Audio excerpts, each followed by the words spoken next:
Kondisi masyarakat perekonomiannya menurun, lumayan susah. Masyarakat mulai merebutan negara di atas. Dari temuan tim di lapangan, ada berbagai jenis kayu, namun kita dapati ada beberapa yang ada bekas potongan dari senso ya. Itu yang akan kita dalami. Nggak usah takut apakah itu di belakangnya ada bintang-bintang, mau bintang 2, 3, atau berapa. Itu kami mendukung kementerian supaya ditindak. Ada ilegalitas yang luar biasa di dalam peristiwa ini, sehingga jalur pidana juga menjadi satu senjata yang paling kuat.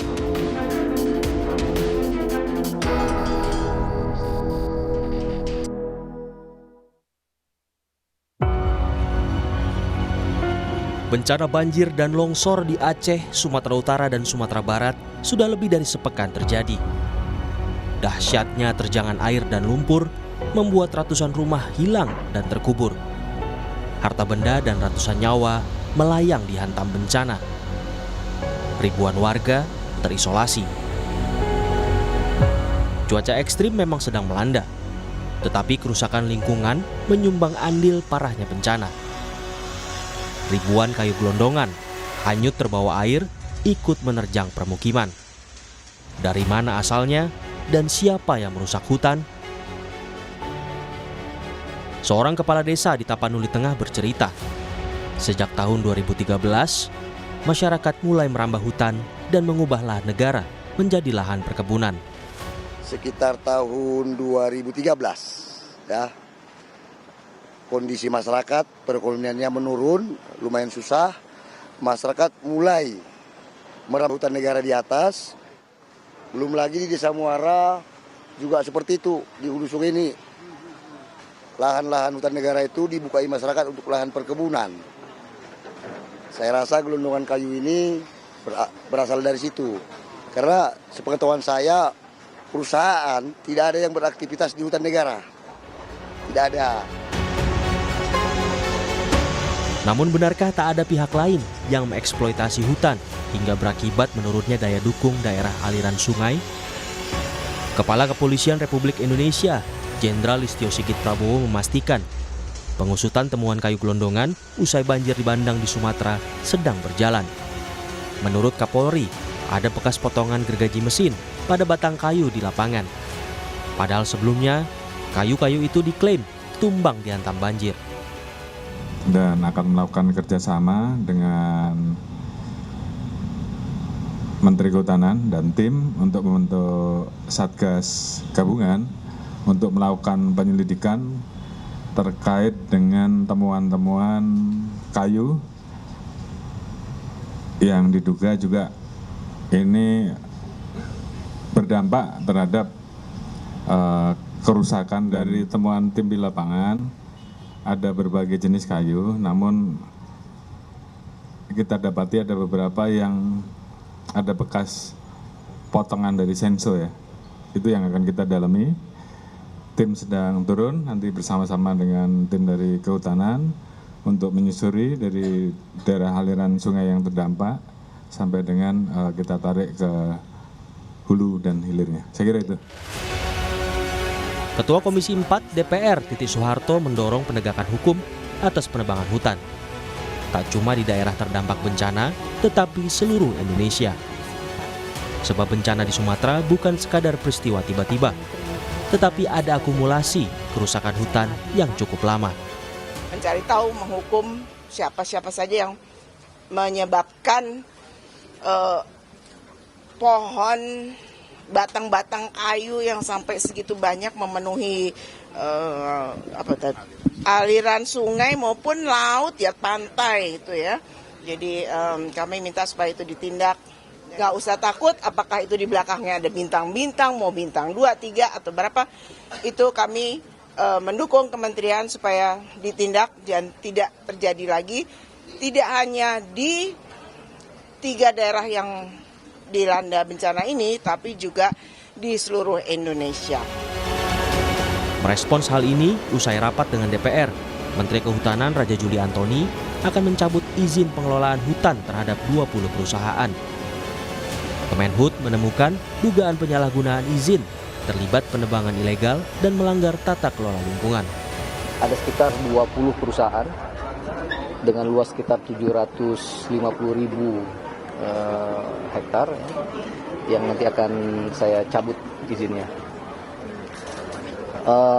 Selain dari itu, tadi saya sudah sampaikan juga, khusus untuk yang tadi 750.000 itu se-Indonesia, termasuk di 3 provinsi terdampak banjir. Berikutnya, kami sudah mengidentifikasi ada 12 subjek hukum perusahaan yang terindikasi, sekali lagi terindikasi, berkontribusi terhadap banjir. Setali 3 uang, Menteri Lingkungan Hidup Hanif Faisal Nurofik juga akan mengambil langkah hukum terhadap pihak-pihak atau perusahaan yang diduga memperparah terjadinya banjir bandang dan longsor di Sumatera. Termasuk juga sanksi ke pemerintah daerah terkait dengan kebijakan yang bisa memperburuk kondisi wilayah. Ada 3 hal, jadi multidos, jadi mulai dari sanksi administrasi kita akan kenakan ke pemerintah daerah. Jadi kami tidak akan ragu-ragu memberikan sanksi ke pemerintah daerah bila mana berdasarkan kajian saintifik dia kebijakannya memperburuk kondisi landscape. Kemudian sanksi persengketaan lingkungan hidup. Kondisi bencana yang demikian itu kan harus ada yang memulihkan. Undang-Undang 32 menganut asas polluter pays. Jadi semua pencemar wajib membayar. Ini pasti kami tempuh. Kemudian yang terakhir, karena ini sudah menimbulkan korban jiwa, maka pendekatan pidananya akan muncul. Jadi ketiga-tiganya akan diterapkan oleh Kementerian Lingkungan Hidup untuk kemudian memberikan rasa aspek adil terkait dengan kejadian ini, sekaligus upaya membangun efek jera dan membangun kehati-hatian. Selain aktivis lingkungan menyambut baik niat pemerintah mengusut temuan kayu gelondongan di banjir Sumatera. Tetapi langkah ini harus diimbangi dengan integrasi dari para penegak hukum. Sebab selama ini ketika sanksi sudah dijatuhkan, tak ada transparansi eksekusi. Efek jera dibutuhkan agar perilaku serupa tak terus berulang.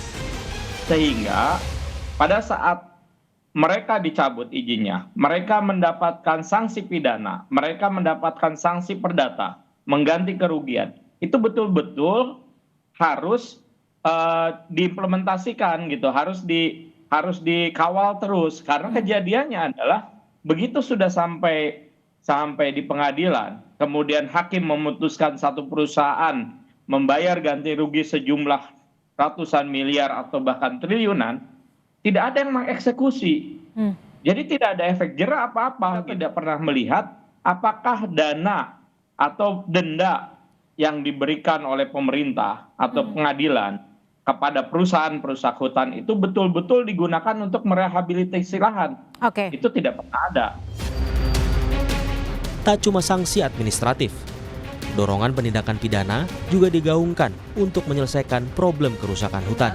Hanya sebatas pada hak masyarakat yang dirugikan, nyawa masyarakat yang hilang. Tapi lebih luas lagi, ada kebijakan, ada penyelundupan izin, ada ilegalitas yang luar biasa di dalam peristiwa ini, sehingga jalur pidana juga menjadi satu senjata yang paling kuat. Tadi Pak Kapolri Sigit sudah bilang akan diusut tuntas. Kita tagih, kita jagain. Saya yakin Prabowo membentuk Perpres nomor 5 tahun 2025 tentang Satgas PKH yang betul-betul menghilangkan perpanjangan proses adjudikasi lalu dihajar sama kejaksaan dan bersama-sama dengan Kapolri dan yang lain. Ini contoh yang bagus yang bisa digunakan untuk kasus seperti ini. Jadi dimensinya lebih luas, spektrumnya pun lebih kuat dibandingkan hanya sekedar mekanisme pemeriksaan administrasi. Itu bahkan diusut sampai siapa penerima manfaatnya, di proses pidananya sampai tipikornya, TPPU-nya, dendanya dan segala macamnya. Berarti bisa. Langkah tegas pemerintah terhadap pihak yang merusak hutan hingga menyebabkan bencana dahsyat kemanusiaan dinanti publik. Penegakan hukum yang transparan menjadi harga mati demi menyelamatkan kehidupan di wilayah Sumatera.